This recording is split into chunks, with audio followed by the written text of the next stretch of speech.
Well, good morning, everybody. I thought we'd start off today just by taking a quick look at some satellite data. This is pretty normal. I always start my videos this way, but of course, this one has the impact of the eclipse in it. Now, I'm not quite sure why. I didn't dig into this too much, but there was some interesting feedback we had with the satellite data I get from the College of DuPage. When you look at their true color product, some interesting kind of miscoloration happened with the with the satellite data as the eclipse went through. And I'll be honest with you, I live just outside of Champaign, so I was at like the 96% totality, and I'll be just honest with you, I'm impressed with our sun. It's pretty amazing. With only 4% of it, able to shine, it was still so bright out, and just amazing to think about how much energy the sun, just bathes on our solar system. It's a pretty amazing star, and it's worthwhile to study it and understand it. Well, as this went through, temperatures did drop 5 to 8 degrees. We got a lot of reports of that through this area, but the moment it was out, we were back to just talking about severe weather. And if you look down across the south as the sun was setting last night, we can see a large complex of storms that was erupting here, and another one here in parts of Texas. Now, of course, that's not the only thing that was going on. We have the upper level lows. We get a new satellite image early this morning. Let's go back and see that again. We do have an upper level low that's spinning here over the northern plains that's kind of fizzling out as well. This is one that did bring some snow on its backside here. But we need to see where this is going to be going over the next few days, because a quick look down there across the south last night, we can see more dust on the backside, some very deep convection. Sorry, I keep getting new images here. Some very deep convection in each of these systems, and they were capable of putting down strong straight line wind and some pretty large hail. I was looking at some radar-derived hail estimates, and just to kind of zoom in on this area, we saw hailstones anywhere from 1 to 3 inches in diameter, doing quite a bit of damage down here. Just remember, if you're not from this part of the South, we've already got a lot of ag started at this point in the season. Down here in Texas, we get warm early, right? In fact, parts of southern Texas, they'll plant corn in early February just to get things going on the season. So this was a pretty impactful system that just rolled through here, and in total we picked up 80 reports of severe storms. And so the enhanced risk yesterday that was laid out across this area was certainly warranted. Now, as we take a look at where the heavy rainfall came, this is something I'm just getting more and more concerned about in terms of the flooding threat in this area over the next 36 to 48 hours, because we've already seen these storms putting down quite a bit of heavy precipitation. This is just the last 24 hours of total accumulated precipitation. Well, when you add all that up on radar, it looks something like this. Let's let that restart. There we go. And the overall setup for this hasn't moved. I know it's subtle, but look back in parts of Arizona getting to New Mexico. That's where the wave is. So the upper level low is still hanging way back here, meaning we just have, open access to the Gulf of Mexico moisture transport here. And the trigger mechanism, this stalled out frontal boundary that kind of lives in this area on which this moisture is overrunning, it's not really going anywhere. So there will be multiple rounds of heavy rain, severe storms in this vicinity for the next 48 hours. And it's already going this morning. Just looking at the live lightning strikes early this morning, things are across parts of Texas, getting into Arkansas, coming out of Oklahoma, getting into Louisiana, still lit up in the atmosphere with quite a bit of thunderstorm activity. And that's not to take away from the storms that are a bit farther to the north, but this is an area that I'm going to have to watch very, very carefully. So Storm Prediction Center today has, again, this large section of Texas getting into Louisiana under an enhanced risk, an even larger area under a slight risk. So this is a multi-storm type threat. So you can get the individual cells that can rotate and produce tornadoes and large hail. We'll also have complexes of storms that are capable of generating some pretty strong winds. But what is important is to see that this tomorrow just slides a little bit farther to the east, and the Storm Prediction Center has increased coming out of Louisiana into Mississippi and Alabama. Now we have a moderate risk of severe storms. So just to understand this, as you kind of look through the different categories, ballparking this, we typically have a slight risk of thunderstorms this color nearly every day from now through August. It's 5 days out of the week we're going to have that. Enhanced risk is a bit more rare. Moderate risk here, we tend to have, I would say, a grand total of 15 days a year where the Storm Prediction Center uses the moderate risk. That's indicating much higher level probability of severe storms. And the high risk, there are some years we don't have them at all. In some years we have maybe 1 or 2 days where there's a high risk. So just want to let you know the kind of idea here behind the chance of getting a moderate risk over such a large area means this warrants our attention. We'll get a look at the timing of this in a few minutes. This would be day 4 of this event, even though it's the day 3 forecast, which is out there on the 11th. This would be Thursday. Remember, this system started yesterday, so it's a slow mover across the country, but a large area in the southeast and the Ohio Valley that has a slight risk for that day. Now, what I'm most concerned about with this, in addition to the severe weather, is this. The high-resolution NAM model, which you know that I like to look at, especially at this time of year, has got a pretty big swath in through here where we're looking at 5 to 6 inches of rainfall possible. Now, it's a model. We're never going to look at this and just take it at absolute truth that we're going to get in that area, this much heavy rain. But the point is to say that the potential has been there. And now that the high-resolution models are honing in on this area, it is important to note that you go back more than a week ago when we were looking at this system initially, and that's almost in the exact same position that the artificial intelligence forecast model put this. And I just keep bringing that up because I am kind of holding that model's feet to the fire. I would like to know if it is improving our predictive power from day 5 to day 15, at least finding events like this. I was having a discussion earlier this week over text message with a colleague of mine out in Nebraska. His name's Eric Hunt. We both are asking questions as to how well the artificial intelligence model will perform in summer when convection dominates things versus broad sweeping systems, deep lows, broad troughs, things like that. And it'll be an interesting test for that new forecasting system. But I'll be honest, right now, very impressive. The narrative of having a sharp cutoff on the back side of this low continues, although the placement between the models is quite different. And I'm just specifically thinking about this early planting window that's going to open up here for a big section of the Corn Belt. It's a window. It's not blown wide open for many, many, many days, but there's a window that's opening up in this area. And how far into Missouri and Illinois it gets is just something that I think we need to take a closer look at here. Okay, so I imagine that throughout the day today, we'll start to see the National Weather Service take the flood watch area here and begin to move it farther to the north. I think we'll get more of Arkansas into western Tennessee and Kentucky under this flood watch. But that's going to be, I think, our primary feature to be paying close attention to. So here it is. This would be at 7 a.m. this morning, just a couple hours after I recorded this. As we watch this play forward, see, the upper level low is still sitting way back here. And so this is through this afternoon getting into this evening. So as we approach evening, we're going to watch for numerous chances of isolated events in through here capable of producing hail, straight line wind damage, and tornadoes. But the upper level low, this is the main culprit, is still sitting back here. Now, you heard me say a minute ago, there's a boundary. That boundary is this. So the low that moved out over parts of Minnesota and is now trying to move into tonight over parts of Ontario, that's the frontal boundary on which this system is going to eventually try to ride as it goes forward over the next 48 hours or so. So you'll see that as I play this forward. So this is tonight at 9 o'clock, playing through the overnight hours, getting into early tomorrow morning. See the large complexes of storms, the heavy rains and the models moving up into the mid-south here. And as we work our way into Wednesday night, getting into overnight hours, you can see this complex continuing to press east. This is why the 3-day severe weather threat is in this area. And by midday Thursday, the low is curling up through the Ohio River Valley. And it will be windy on the backside. And we'll take a look at what the temperatures are going to do in response to this low as it lifts up toward New England. But that's kind of the mainstay of our next couple of days here with looking at the high-resolution NAM. So let's go back to that artificial intelligence forecast model. Excuse me, let's look at a 10-day outlook from it. And just want to point out a couple of important changes in this. Overall, the structure with this next system and what follows it is still pretty similar here. But where the heaviest precipitation have been forecasted for the northern plains getting into parts of Saskatchewan and Manitoba, if you saw yesterday's video, this has shifted a bit farther to the east. And that's going to really have a major implication on not only where that moisture is going to go. As you know, we talked about yesterday, this is one of our drier spots in the country, but where the cold air that might follow this system as we get out there to the 19th, 20th, and 21st, how it sinks across the Great Lakes. And I've just got some new information for you on that.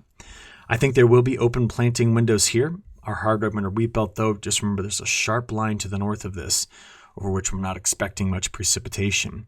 And the system that produces this is going to be producing some incredibly strong winds. And just remember, it all starts with a system that slides south over California, continuing to add April rain to a place that honestly doesn't need any more. I mean, our reservoirs here plus the snowpack put us well above historic averages in California. And that system's going to come out and it's going to go straight toward this direction. We'll get a close look at it in a few moments. But I want to show you kind of a similar pattern as to yesterday. This is the 10-day operational European forecast. And if you just look at the model differences, it's mainly in the Dakotas and Montana. We've now shifted the heavier snows farther to the north rather than putting them over eastern Montana and western Dakotas. While the rain is still heavy in the Red River Valley of the North, we've pushed more of this into Canada with the latest operational run. Most of the rest of this looks very similar to yesterday's analysis. So why don't we do the same thing again and go look at those probability maps. So 10-day European ensemble, giving us the chance at over an inch, and that's a wide area of 90% or better. To find those really wet regions, this is the 10-day outlook, who has the best chance at over 2 inches. So again, this is starting in eastern Texas, going right up the Mississippi, and then getting here into the eastern Corn Belt and Great Lakes. Remember, this is the same area that a week ago saw major, the drought took a big punch in this area last week with the heavy rains that stretched from eastern Iowa all the way to Pennsylvania. If we go after the really heavy area in terms of precip, it's largely confined to eastern Texas through Arkansas and Louisiana. But if we go back on the drier side of this, we're trying to find who over the next 10 days has the chance of staying on the drier side of things for open windows. And again, I'm just going to highlight that area. Now, very quickly, I don't have any new long-range data in this video. I'm going to spend the week studying what you clearly saw confuse me yesterday with the new long-range models. I just need time, and that's okay. But I do want to make a comment. I got asked many times in the comments about the southwest monsoon. And the pattern the models are picking up on are terrible for the monsoon. What I want to make a point of is that if my analogs pan out versus what the model runs, our long-range models are doing, I think the southwest monsoon will be okay. Because what it tends to do if you put ridging somewhere between the mid-south or Texas is you just open up the flow in both sides into the southwest. So I will continue to monitor that. I had many of you ask me about the southwest monsoon. And of course, we're nowhere close to that now. I just thought of it as I saw the drier weather in the southwest as we go forward. But again, back to why I brought up this map, there will be a corridor in through here coming out of hard red winter wheat into the Corn Belt where I think we will get a lot done. I think this is where we have our best chances of being drier overall. Okay, so watch this. I'm finding this fascinating to see the interplay here. Oh, right. We've talked a lot about the slow one that's down here. This is the one that's producing the multi-day severe weather threat. There it goes by Thursday into Friday up the East Coast.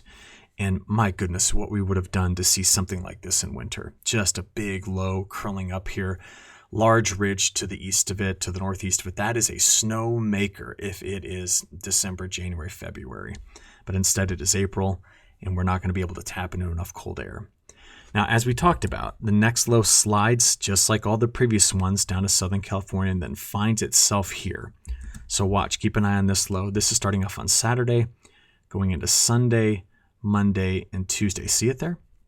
So the European ensemble is taking that low into this direction, and that means early next week we're going to watch for the severe weather threat. I think it's a Monday, Tuesday event here. This system's going to rapidly curl itself up because it's getting support from the wave on the backside, which means a rapidly deepening low, strong wind event again. That's what I want you to hear. But watch this. This is the 17th to the 18th, 19th, and 20th. Now, what's interesting about this point in the forecast, April 20th, is that we have low pressure over the Arctic. We have an open and moving pattern. I don't see any major blocks in this whole pattern. But the depth of that wave is washed out. The depth of that wave is washed out in the ensemble. Now, for those of us that have been using the ensemble for years, we know that the ensemble does this, and we spend a lot of time looking at individual members of the ensemble. But now what I love doing is comparing it to the artificial intelligence. Now look at that. That's the same time. The artificial intelligence forecast model still has the Arctic low pressure, but it's got a much larger ridge in the west. More meridional flow than what you saw in the ensemble. And instead of washing it out, it's developing that deep low that's probably going to stack up, meaning the upper level low sits on top of the surface low. And translation, that means the low doesn't move. And somewhere around the 19th, 20th, 21st, if this low ends up living over the Great Lakes, what I don't like about it is its ability to drop cold air in. Because until we get there, this whole section of the country is going to see a lot of mild days, very few cool days, and a lot of mild weather. And that's the time period I'm concerned about, and I'll show you the temperature forecast for it in just a few seconds. All right, now that you've got this is what, an 11, 12-day forecast overall, looking at that far. Let's keep going. That low leaves, and the artificial intelligence says, hey, keep the pattern going. Keep spring weather going. Nothing's slowing it down like it did a year ago by the time we got to May. All right, let's have a look at the models. Now remember, these are not the artificial intelligence forecast system. These are the operational runs from the European on the right and the GFS on the left. So here we go. We have talked about this system. Take note here, as this pulls into, by Thursday, into Illinois. Both models here are significantly wetter and very windy compared to the NAM. The NAM, remember, had that sharp line here. These two models deliver much more rain into Missouri, Illinois, Michigan, and then east. Ready? So this would be Thursday morning, playing through the rest of the day on Thursday, getting into Friday morning as it curls up here toward the northeast, and then rides its way out into the Canadian Maritimes. There's the system on Saturday into Sunday, the next one we're going to follow. It drives into California. It's working its way over the mountains. The backside low comes in the Pacific Northwest. So take a look at the snowfall here, plus the rains. And then this low emerges at some point. I'll be watching out Monday night for severe storms here. Getting into Tuesday, look at this low curl itself up. Tight spacing in the isobars, very windy setup with this system. Now this is the one that curls up, and now the heavier snow is farther north. See that? It's way up here in Saskatchewan and Manitoba versus yesterday's runs where it was a bit farther to the south. So that's important to know, that change. But this is the low that I think will sit and spin by the 18th and become a part of a broader trough that's going to live over the Great Lakes the 19th, 20th, and 21st. Now just to make a point about the winds before we look at the precip, yesterday NOAA released its forecast from the 16th to the 22nd, and primarily coming on the 16th, 17th, 18th, somewhere in that time frame, we're going to get some very, very strong winds back into the plains of the United States. They've already issued a moderate risk for that time frame. But on the precip side, let's go ahead and add up the European so you can get an idea on the timing of this. So here we are getting through Wednesday into Thursday. Now remember, the big difference between the European model and the NAM is all of this. This is much farther to the west in the European model than it is in the NAM. Now we're out past where the NAM runs, so let's just see the rest of it. You'll notice that through the next 5 days, this region and through here, this is that early open planting window I've been discussing. When does that fill in? Well, we're on Sunday when the low's coming into California. We then get into Monday when it starts to emerge, Monday into Tuesday, when it starts to emerge in the plains. That's the severe weather risk here. And this thing's going to curl itself up into the western Corn Belt and eventually into the upper Midwest here by next Wednesday. Now let's just compare a week, though, between the models. That's 7 days out from the European. This is 7 days out from the GFS. I like that. There's pretty good placement agreement. There are amount disagreements, like you can see how much wetter the GFS is in through here and right in through here, and streaks where the European model is wetter. But overall, pretty good idea here from both of those forecasting systems. Just to show you that snow's coming in, it's next week. There it is. See it coming in Saturday, Sunday into the Sierra Nevada.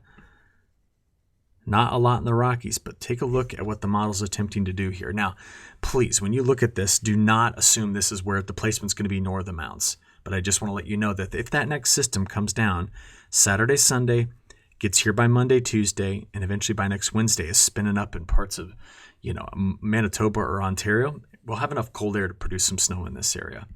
The ensembles are trying to latch onto it. This is the chance of getting 3 inches over the next 10 days. So you can start to see those probabilities increasing. Okay, from there, let's just take a quick look at week 2 and compare all 3 models. Almost all 3 look the same.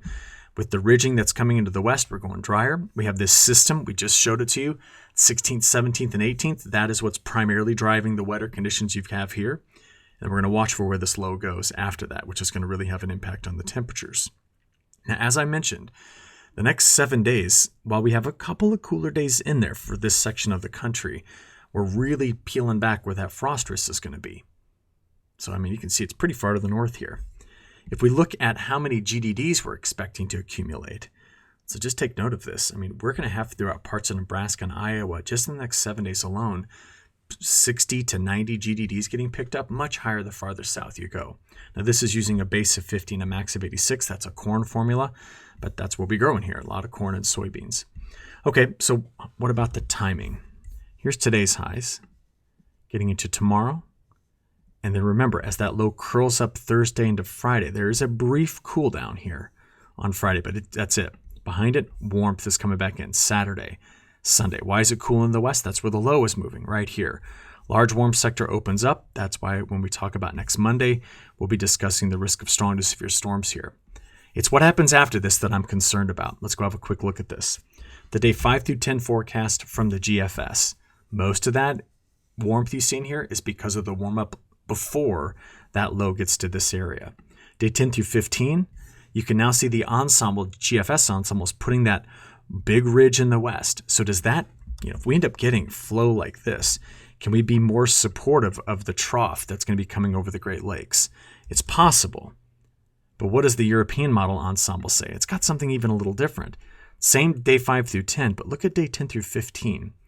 Really cooling off this section of the country. And the reason why I have a little bit of confusion in my voice over that is because I think that the cooler weather is actually going to settle more into the Great Lakes, not necessarily the plains. I think we'll get a day or two of cooler weather in here, but I think most of it's going to be wrapping itself up into this low, and I want to now make that case. This is using the artificial intelligence forecasting system. I'm at 7 a.m. on Sunday, April 21. Now remember, this is following the low that this Saturday goes through California, Sunday goes over the Rockies, Monday, Tuesday, Wednesday finds itself here.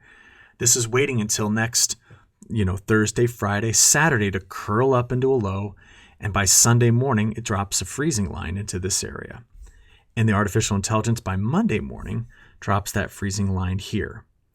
Now, this is a 330-hour forecast from an artificial intelligence forecasting system. If you want to know how much faith I have in this, I have zero. I'm putting this model to the test again. If we want to build confidence in it and start to use it as a part of our full modeling suite, we have to do this. We have to do some kind of outlandish things like look at a 330-hour forecast. But it's been consistent, and I want to watch with you to see if it stays that way. That's my story here, okay? So let's just keep an eye on it. It's just suggesting that that system that follows the one next weekend that then comes out here middle of next week, we just need to watch out on the backside of it for some colder air. That's it. That's my story with this, and we're going to kind of leave it at that. But it's critical if we do a lot of planting in this area.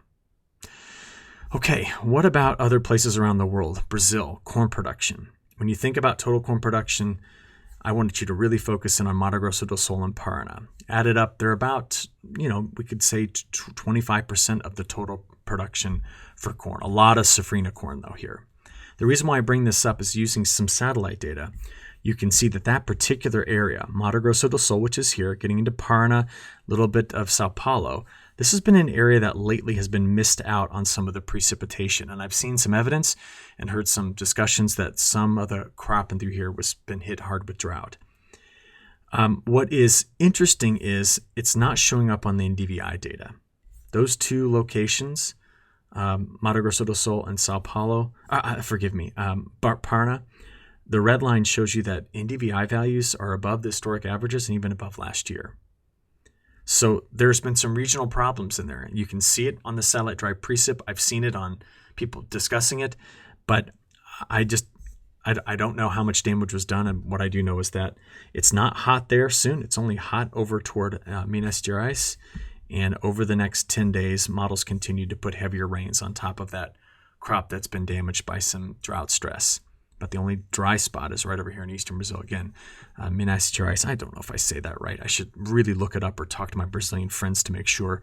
But yeah, that's it. No changes overall in the South American weather forecast as we press forward. So that's it for today. Have a good rest of your day, and we'll talk Wednesday morning. Thanks.